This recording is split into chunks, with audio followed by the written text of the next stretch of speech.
Hi everyone, welcome back to my channel.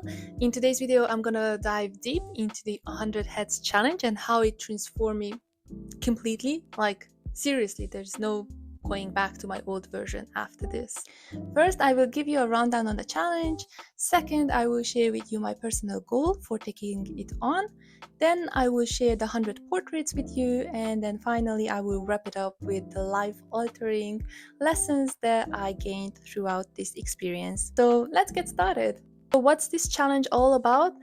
As the name suggests, it's about drawing 100 heads in 10 days. It was started by Ahmed Al-Dori a couple of years ago. So technically, I know I'm late to this trend, but Since I just recently launched my YouTube channel, I jumped on it right now, so here I am. I will link in the description box the Pinterest board that includes all of the reference photos, and maybe, just maybe, you can take the challenge on yourself as well. Now let's talk about my goal. Why did I take this challenge on? Simply put, to build trust with myself. For years, I struggled with my creative projects because after around maximum 10 attempts, I would quit. This time, I wanted to prove to myself that I could commit to a goal that required significant effort throughout a longer period of time without instant gratification, instant recognition, instant success. Alright, let's see those 100 heads. Here is the first 4 portraits. As you will see, I did the majority of the heads with pencil. I started with a basic HB one and then later on moved on to a 3B, which allowed me to create more depth. Whilst we slide through these portraits, let me share the learnings. The first learning, setting realistic goals, is the blueprint for success. In my case, I knew that drawing 10 heads a day is not doable and not sustainable. I have a full-time job, so calculating with, let's say, 30 minutes per portrait, because I'm far from being a professional portrait drawer, it would mean 5 hours a day. Given I have an 8-hour workday, plus cooking, moving my body, keeping up with my relationships, doing the household chores, etc., would mean that there is no way that I can do this. So I altered the challenge to do 3 portraits a day for 33 consecutive days. So I did the challenge from mid-April to mid-May. The second learning, enthusiasm fades away quickly and it is not enough to get to the finish line. Around portrait number 30, the initial enthusiasm started to wear off and I began to question, why did I even start this challenge? Is it important at all? Why am I spending all this time on drawing heads? Is it worth it, or could I do something more valuable? I immediately reminded myself that I am doing this to build trust with myself. So yes, with capital letters, yes, it is very important to continue.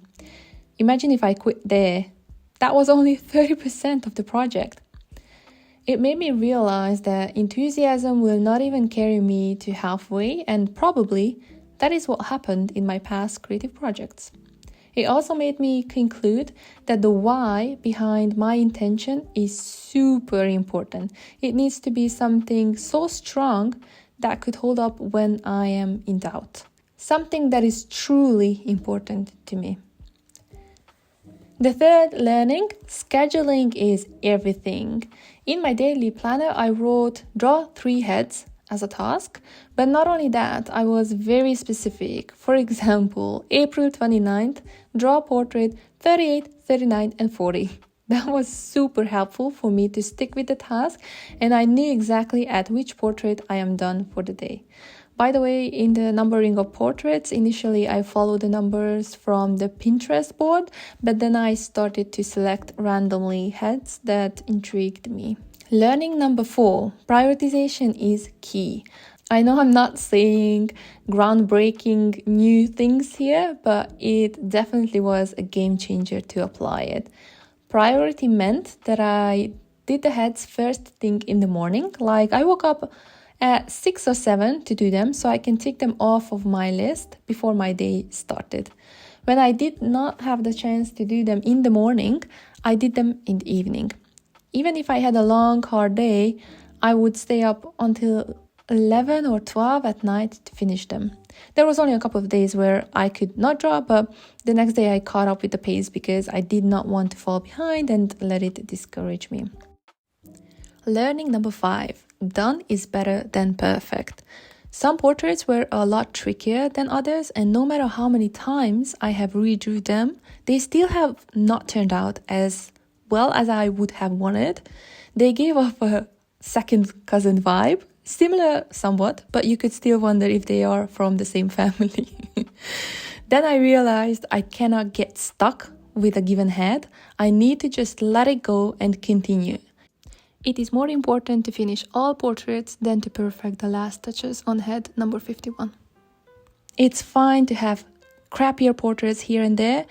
The next one will be better. In the past, this want to be perfect has stopped me. That is one of the reasons I quit my creative pursuits, and it is also related to this next learning. Learning number 6. Get comfortable without being your constant companion on your journey. Oh my, the number of times I thought, this is not good enough portrait, there are so many better drawings out there on the internet, is it even worth to share? And I could go on. I could continue this list of thoughts, wreaking doubt. It was so interesting to observe myself how confidence and doubt fluctuated throughout this experience. There were days when I was happy with how a portrait turned out, I saw the progress in my work, I was hopeful regarding the future, but the next day, boom. I could question whether I could draw at all. It made me realize no matter how well I progress or perform, doubt will always be in the back of my head, questioning me. It's like a hiking partner that will accompany me everywhere and constantly say that I cannot make it. It could make me turn around and go back home if I listened, or I could still go on and reach the mountain peak despite its unpleasant blabbering. I bet when we are standing on the mountaintop and me saying to doubt, you see, we made it, even though you said we wouldn't, it would go, I bet you cannot reach the next mountaintop over there. Ugh, it's so annoying. There is no point in arguing with it, just disregard it. Learning number 7. The last 100 meters could be trickier than you thought. My expectation was that I will fly through portraits numbered between 80s and 90s because I will know I'm close to the finish line and that will motivate me. Needless to say, that is not what happened. I was sick of this challenge at this point. I did not want to see another reference photo anymore. So I needed to remind myself once again, why is it important to finish? What was my initial goal? Interestingly, I also experienced that I was rushing through the portraits, being a bit sloppier, not giving my all in, almost with a let's just get this done no matter in what quality attitude. So I needed to intentionally stop and assess the situation and get myself back on focusing and trying to give the best of my abilities to these portraits. Learning number 8 is a funny one. Pay attention on where you place the hairline because drawing it even a couple of millimeters back could age the person by a solid decade. I was drawing these teenagers and I wondered, why do these look like middle-aged men? It's the hairline. I bet this is the most valuable learning from all, right? All right, I wanted to finish on a high note. My final thoughts are, I can do hard things that require substantial effort and do not provide instant gratification as long as I set realistic goals, schedule, prioritize the task, and keep on going even when the enthusiasm wears off. This experience changed me completely because I used to be someone who would abandon herself, her goals, and feel disappointed and fearful to start anything new. Now, it is a brand new me. I have more trust in me. I have these heads as a proof that I can do what I set out. I have the courage to start new endeavors and new adventures. This challenge transformed me and I can't go back to my old self, but frankly, I do not want to. Thank you for joining me on this journey of transformation. If you like drawing, I have a video right here that takes you through step by step how to create a mandala. Thank you for watching this video. If you liked it, please give it a thumbs up, subscribe, and I will see you very, very soon. Hope you have an amazing day. Bye!